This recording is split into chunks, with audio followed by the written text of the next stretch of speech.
নমস্কার, দেখছেন talk to Bangla. আমি অভিষেক রয়েছে আপনাদের সাথে। এই মুহূর্তে যে খবর নিয়ে উপস্থিত হয়েছি, বিহারে এই মুহূর্তে বেশ খানিকটা কালো মেঘ। এবং কালো মেঘটা কেন, তার কারণটা হচ্ছে নীতিশ কুমার পরবর্তীতে যে মুখ্যমন্ত্রী হচ্ছেন না এবং কে হচ্ছেন, প্রত্যেকটা প্রশ্নই এই মুহূর্তে কিন্তু সদুত্তর পাচ্ছে। এবং এই মুহূর্তে নীতিশ কুমার একদম প্রাণপণ শেষ চেষ্টাটা যেমন করছেন, ঠিক তেমন ভাবেই অমিত শাহ তিনিও তার মতন চেষ্টা করে যাচ্ছেন, রণকৌশল ঠিক করছেন যে যাতে কোনো মতেই না নীতিশ কুমার পরবর্তীতে মুখ্যমন্ত্রী আর হতে পারেন।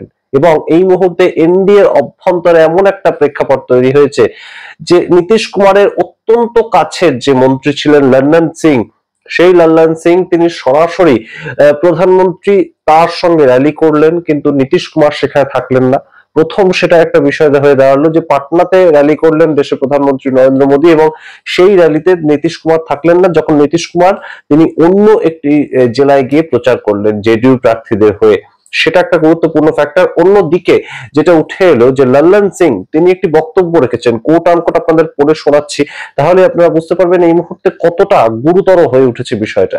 লল্লন সিং এই মুহূর্তে জেডিইউ এর নেতা এখনো পর্যন্ত, কিন্তু তার মুখের বক্তব্যটা শুনলে আপনারা সম্পূর্ণ বুঝতে পারবেন যে সম্পূর্ণ কোথাও গিয়ে অমিত শাহের শেখানো বুলি বলছেন লল্লন সিং। তিনি বলছেন যে আমরা চাই অবশ্যই এই মুহূর্তে নীতিশ কুমারের নেতৃত্বে লড়াইটা করতে, কিন্তু তার পরবর্তীতে তার কি বক্তব্য, বিধায়ক দল ঠিক করবে পরবর্তী মুখ্যমন্ত্রী কে হবে, বিধায়ক দল ঠিক করবে পরবর্তী মুখ্যমন্ত্রীর নাম, কিন্তু এই মুহূর্তে আমরা নীতিশ কুমারকে সামনে রেখে লড়াই করব। এবং এই কথাটাই কোট আনকোট কিন্তু আপনাদের মনে থাকবে অঞ্জনা ওম কাশ্যপ তাকে দেয়া একটি ইন্টারভিউতে এসে বলেছিলেন দেশের স্বরাষ্ট্রমন্ত্রী অমিত শাহ, যে আমি কি করে বলবো বিহারের পরবর্তী মুখ্যমন্ত্রী কে হবে, সেটা তো পরবর্তীতে বিধায়করা ঠিক করবে। কিন্তু আদপে কি ঘটনাটা তাই? এই মুহূর্তে প্রশ্ন উঠছে যে লল্লন সিং কেন হঠাৎ করে এই ধরনের চমকে দেওয়া কথা বলছেন, এবং যেখানে নীতিশ কুমার তিনি থাকছেন না একদম সরাসরি, সেখানে লল্লন সিং কিভাবে থাকলেন দেশের প্রধানমন্ত্রী র্যালিতে এবং রোড শোতে, সেই নিয়ে আজকে এই বিস্তারিত প্রতিবেদন। প্রতি পদক্ষেপে এনডিএর অভ্যন্তরে অন্তর্কলহের ছবি বারংবার ধরা পড়ছে। আপনাদেরকে সবটা বলবো, প্রত্যেকটা ইঙ্গিতের কথা বলবো। তার আগে অবশ্যই টক টু বাংলা ইউটিউব চ্যানেলকে সাবস্ক্রাইব করে দিন, ভিডিও দেখুন শেষ অবধি স্কিপ না করে। আপনারা জানেন এই মুহূর্তে বিহারে অত্যন্ত গুরুত্বপূর্ণ ভাবে যে ছবিটা উঠে আসছে, যে এনডিএ এর মধ্যে বারংবার কিন্তু একটাই ছবি, যে সবার সঙ্গে সবার যে একটা কমিউনিকেশন, সবার সঙ্গে সবার যে একটা অ্যালায়েন্স, সেটা সঠিকভাবে নেই। এবং সিট শেয়ারিং রেশিও থেকেই সেটা শুরু হয়েছিল। বিজেপি নিজেদের মতন করে সিট শেয়ার করে সবাইকে সেটা জানিয়ে দিয়েছিল সোশ্যাল মাধ্যমে, এবং সেখান থেকে বারংবার কিন্তু যে সমস্যাটা তৈরি হয়েছিল যে একদম নীতিশ কুমার কখনোই রাজি হননি সিট শেয়ারিং রেশিওটাতে, কখনোই তিনি ভরসা করতে পারেননি যে তিনি একই সিটে লড়বেন, 101খানা আসনে তিনি লড়বেন এবং বিজেপিও 101খানা আসনে লড়বে। এই যে বিষয়টা থেকে মূলত সূত্রপাত হয় যে লল্লন সিং এবং সঞ্জয় ঝা, যে দুজন ডান হাত বাঁ হাত ছিলেন নীতিশ কুমারের, তারা কোথাও গিয়ে দিল্লিতে অমিত শাহের কথা বলতে শুরু করেছেন। অমিত শাহ যা বলছেন সেই শেখানো বুলিটা তারা বলতে শুরু করেছেন। তাহলে কি কোথাও গিয়ে একদম আন্ডার টেবিল একটা ইকুয়েশন তৈরি হয়ে গেল বিজেপির সঙ্গে এই দুই নেতা? ঠিক সেই ছবিটাই আজকে ধরা পড়লো।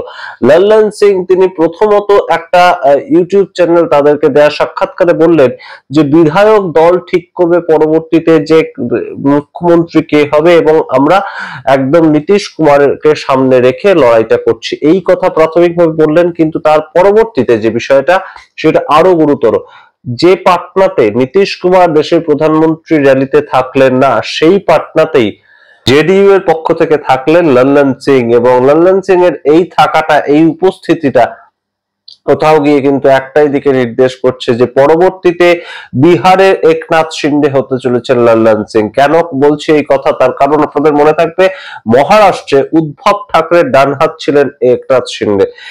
তখন শিবসেনা দলে একনাথ শিন্ডে একদম উদ্ধব ঠাকরের কনফিডেন্সের মানুষ ছিলেন, একদম শুরু থেকে তিনি ছিলেন। কিন্তু বিজেপি গিয়ে কি করলো, বিজেপি গিয়ে একনাথ শিন্ডে সহ 34 জন বিধায়ককে ভাঙিয়ে সরকারটা একদম একনাথ শিন্ডের হাতে তুলে দেওয়া হলো, এবং একনাথ শিন্ডে মুখ্যমন্ত্রী হয়ে গেলেন। একনাথ শিন্ডে ভাবলেন যে তিনি বিজেপির সঙ্গে হাত ধরে অত্যন্ত ভালো একটা সুবিধা গ্রহণ করতে পারছেন, কিন্তু তার পরবর্তীতে ঘটনাটা যেটা ঘটলো, একনাথ শিন্ডে তাকে তো উপমুখ্যমন্ত্রী করে দিয়ে দেবেন্দ্র ফাডনবিস তাকে বিজেপি মুখ্যমন্ত্রী বানিয়ে দিল। অর্থাৎ এই মুহূর্তে 2024 সালে একনাথ শিন্ডের সঙ্গে যেটা ঘটেছে এবং 2022 সাল নাগাদ একনাথ শিন্ডেকে যেভাবে ভাঙিয়ে নিয়ে আসা হয়েছিল শিবসেনার পক্ষ থেকে, সেইটাই এই মুহূর্তে লল্লন সিং সেই কাজটা করছেন না তো? অর্থাৎ একদম সরাসরি নীতিশ কুমারের সরকারে থেকে নীতিশ কুমারের একদম সহযোদ্ধা হিসেবে তিনি একদম নিজেকে ছাত্র রাজনীতি থেকে যেভাবে গড়ে তুলেছেন 84-85 সাল থেকে, সেইখান থেকে আর তার বিশেষ কিছু পাওয়ার নেই। নীতিশ কুমারের ছায়া সঙ্গী এইটাই তার সারা জীবনের পরিচয় হিসেবে থেকে যাবে, সেটা হয়তো তিনি আর চাইছেন না। তাই জন্য অমিত শাহ শেখানো বলি অমিত শাহের একদম নিজের মুখের কথা যে পরবর্তীতে বিধায়ক দল ঠিক করবে। বিধায়ক দলকে আদপে কোথাও ঠিক করে বিজেপি শাসিত রাজ্যের মুখ্যমন্ত্রী কে হবে কিংবা মন্ত্রিসভায় কে থাকবে? আমরা তো বারংবার সেই সমস্ত নিদর্শন দেখেছি যে একদম বসুন্ধরা রাজে তার হাতে একটা চিরকুট ধরিয়ে দিচ্ছেন রাজনাথ সিং এবং মুখ্যমন্ত্রী রাজ্যে কে হবে সেটা ঠিক হয়ে যাচ্ছে। অন্যদিকে আমরা দেখতে পেয়েছি গুজরাটে মুখ্যমন্ত্রী ছাড়া সবাই 16 জন মন্ত্রিসভার প্রাক্তন মন্ত্রী তারা আগের দিন জানতেন না, পরের দিন রিজাইন করতে হলো এবং নতুন 16 জন নিযুক্ত হলেন। সুতরাং এইভাবে যেখানে সম্পূর্ণ একটা সরকার চলে, প্রত্যেকটা রাজ্যের সরকার চলে কেন্দ্রীয় গুজরাট লবির কথা অনুযায়ী, সেটাই কি বিহারে হতে চলেছে না? এবং সেটার কাণ্ডারি কি কোথাও গিয়ে একদম বিভীষণ হিসেবে থাকছেন লল্লন সিং, যিনি একদম নীতিশ কুমারের ছত্রছায়ায় বেড়ে উঠেছেন। এবং এই মুহূর্তে অমিত শাহ যা একবার ভেবে ফেলেন সেটা কিন্তু শেষ পর্যন্ত তিনি ভোটের ময়দানে কিংবা ভোটের পরে যে কোনো ভাবে করবেনই, এবং সেই চর্চাটাই এই মুহূর্তে শুরু হয়েছে যে অমিত শাহ এখনো বিভিন্ন জায়গায় বিভিন্নভাবে বলেছেন যে নীতিশ কুমারই তো থাকবে পরবর্তীতে মুখ্যমন্ত্রী, নীতিশ কুমার ছাড়া আর কে থাকবে। এই বিষয়গুলো শেষ পর্যন্ত বলা হচ্ছে কিন্তু অফিসিয়ালি ডিক্লেয়ার কিন্তু করা হচ্ছে না যে নীতিশ কুমার আমাদের ভাবি মুখ্যমন্ত্রী পদপ্রার্থী। কিন্তু অন্যদিকে যে বিষয়টা আরো গুরুতর হয়ে উঠছে, নীতিশ কুমার প্রতিদিন তার সোশ্যাল হ্যান্ডেল থেকে, তার নিজের সোশ্যাল হ্যান্ডেল থেকে 13 দিন বাকি, 12 দিন বাকি, 11 দিন বাকি নীতিশ সরকার তৈরি হতে চলেছে এবং শুধুমাত্র সেই পোস্টারে তার ছবি থাকছে, আর কারোর ছবি থাকছে না, দেশের প্রধানমন্ত্রীর ছবি থাকছে না, জোট সঙ্গীদের ছবি থাকছে না, শুধুমাত্র নীতিশ কুমার নিজের প্রচারটুকু করছেন এবং জেডিইউর প্রার্থীদের জন্য বিভিন্ন জায়গায় ঘুরে ঘুরে তিনি প্রচার করছেন। এটা গুরুত্বপূর্ণ একটা ফ্যাক্টর। এবং কানহাইয়া বিলারি বিহারের সাংবাদিকতা করছেন তিনি গত 45 বছর ধরে, তিনি যে কথাটা বলেছিলেন অক্ষরে অক্ষরে কিন্তু এই মুহূর্তে মিলে যাচ্ছে যে আর একটা রোড শোতেও নীতিশ কুমারকে দেখা যাবে না দেশের প্রধানমন্ত্রীর সঙ্গে। সেটা যদি শেষ পর্যন্ত হয়, এবং এখনো পর্যন্ত যা ইঙ্গিত পাওয়া যাচ্ছে সেটা কিন্তু গুরুতর, কারণ নীতিশ কুমার নিজেও কোনো না কোনো রণকৌশল ঠিক করছেন। নীতিশ কুমার কি শেষ পর্যন্ত তাহলে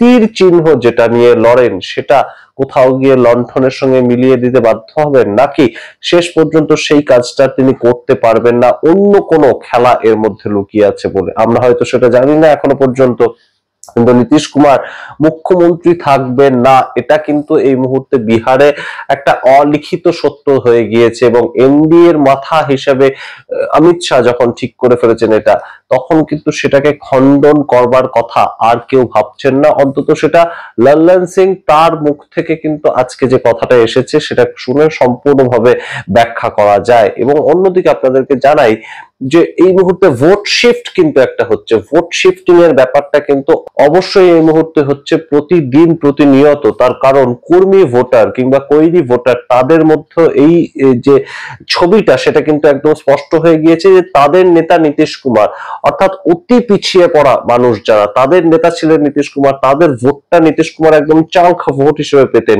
সেই ভোটগুলো কিন্তু কন্টিনিউয়াস ইন্ডিয়া অ্যালায়েন্স কিংবা আরজেডির দিকে কনভার্টেড হচ্ছে, সেটাও কিন্তু একটা বড়সড় ফ্যাক্টর এই মুহূর্তে। এবং অবশ্যই তেজস্বী যাদব তার কিন্তু জনপ্রিয়তা দিনকে দিন বৃদ্ধি পাচ্ছে। সুতরাং শেষ পর্যন্ত কি হয় বিহারের ভোটে এটা কিন্তু গুরুত্বপূর্ণ একটা ফ্যাক্টর, প্রতি মুহূর্তে বদলাচ্ছে, সমীকরণ যত বদলাচ্ছে তত কিন্তু আরো হিসেবগুলো বদলে বদলে যাচ্ছে।